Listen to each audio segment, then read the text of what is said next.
Hi, deep learning for music generation. Today we will talk about Metallica. But before we listen to Metallica, let's talk about a couple of numbers. So recently I've trained a lot of deep neural networks on music. Amongst the models that I've trained is one model trained on heavy metal music.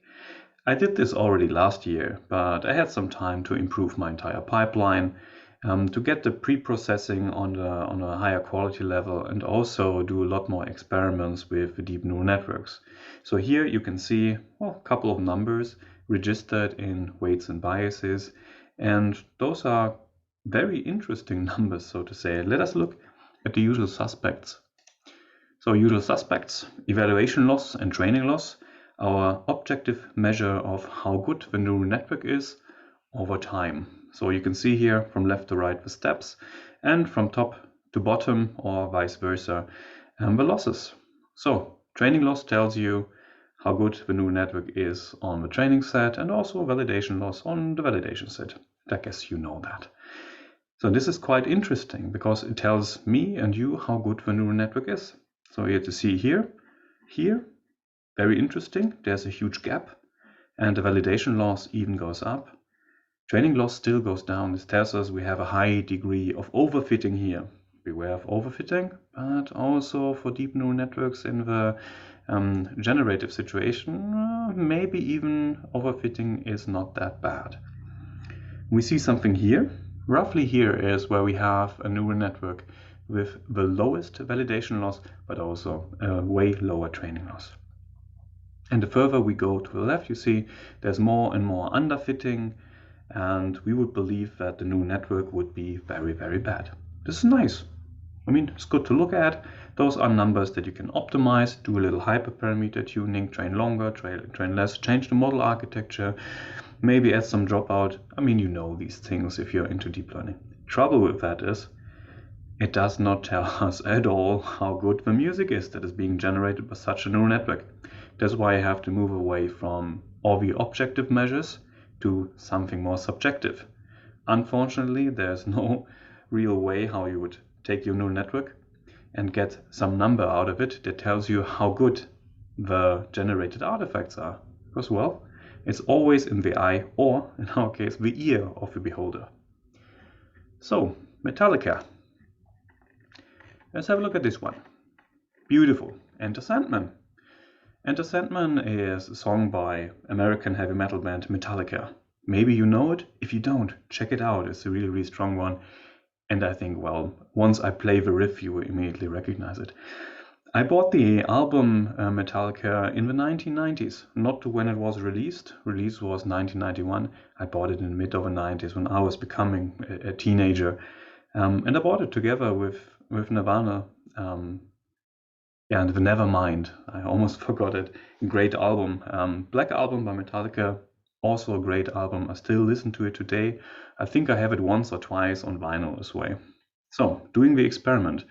The idea is as follows. So we will listen to Metallica's Enter Sandman.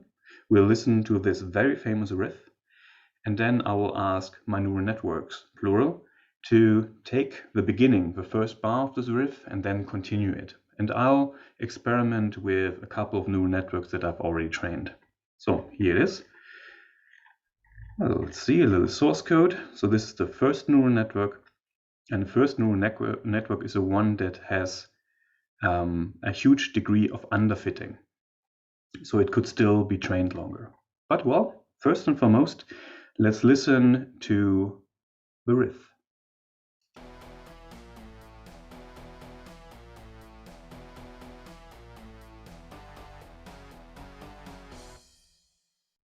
You know that one, don't you? Okay, so scroll down, we don't need that one. And here is the seed sequence.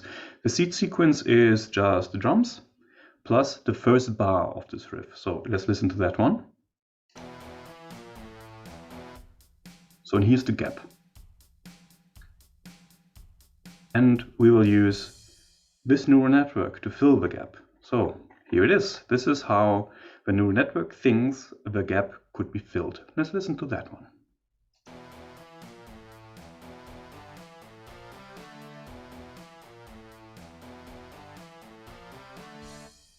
It's interesting. Also, a completely different song. Let's listen to another one. I have a few examples here.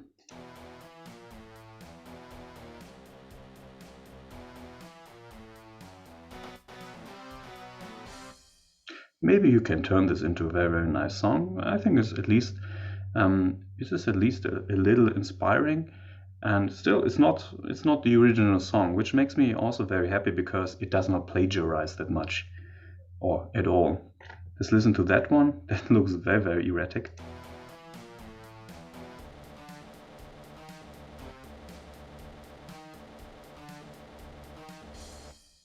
Very fresh metal. Yeah. Gentle reminder, this is the underfitting model. So a model that could still train a little longer. Yeah, let us skip this one. Let's look at another one. This is a step further to the right. So a little bit more than 80,000 steps of training. We are now at the threshold of overfitting. Underfitting is going down. Again, original riff. And here is the empty one. Let us just, for you, that you remember, play the original riff again.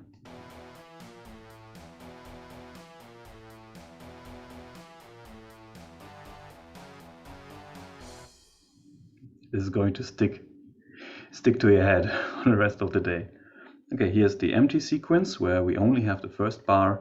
And let's see how this neural network, again, this has trained a little longer. How does this neural network continue the composition?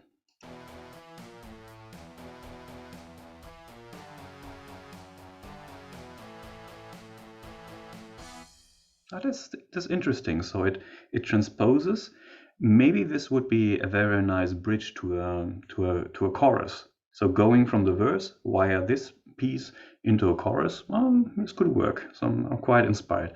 What about that one?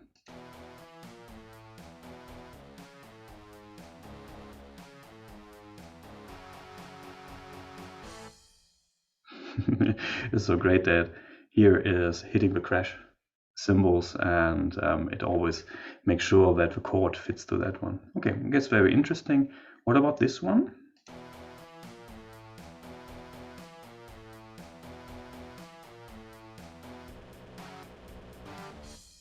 It's a completely different thing right now. Maybe you can turn it into something nice. I don't know yet. Okay, here's another neural network. More training. Again, I played one more time the original riff, guitar and drums.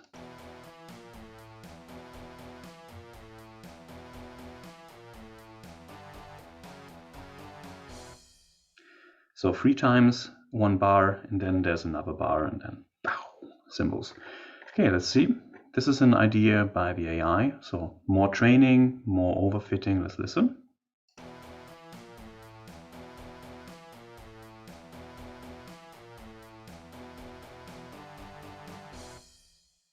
So, okay, there's a repetition in it, but the last bar is different. Keep in mind that, well, to be honest, I don't want the last bar or all the bars to be the same as in the original sample, because I don't want my AI to be a copycat. So I would like to get original material that is not copyrighted by anyone else. So let's have a listen to this one.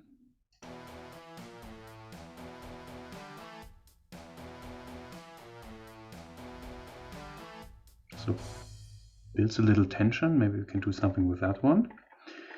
And this one looks also interesting. Let's play that one.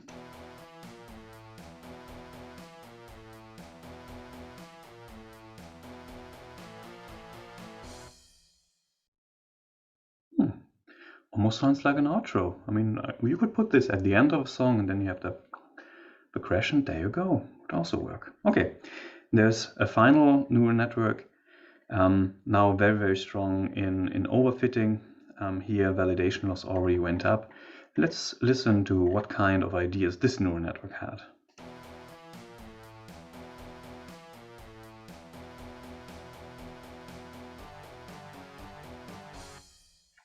Very interesting. What about that one?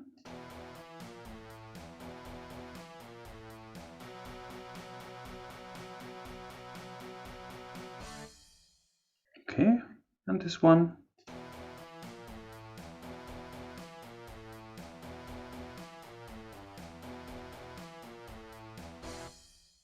Okay, there's a tiny little variation in it. And the last bar, again, hitting the drums. Okay, very, very interesting. What do you learn from that one? First and foremost, in order to judge the quality of any generative neural network, you have to inspect the artifacts that are being generated. So if there's a neural network composing music, you have to listen to the music. So far, they're not really reliable measures that you can apply, and those measures tell you how good the compositions are. So you have to work with this a lot, generate a lot of artifacts, listen to them, and then get a feeling how good the neural networks are. If I would turn this into a tool for composition, and boy, I'm going to do that, I'm gonna have like some way of selecting different neural networks for composing. So maybe if I want a little bit more chaos, a little bit more randomness and happy accidents, I would use a neural network that is still underfitting. If I want to have something that is very, very deterministic, so very strong, and doesn't do that many errors or any errors at all, I would use a neural network that is strong on the overfitting side. So here it's different. When you think about deep learning in general, people always tell you have to avoid overfitting. But with generative neural networks, completely different thing, because sometimes you would like to have overfitting translates to sticking to the rules, and then you only have to make sure that the neural network that is overfitting does not replicate any material or not so much material that lives in the training dataset. So well, thank you very much. This was Metallica's Enter Sandman, continued by deep neural networks. If you like, please be so kind, subscribe to the channel, leave a like, leave a comment. If you have any questions, let me know. Thank you very much.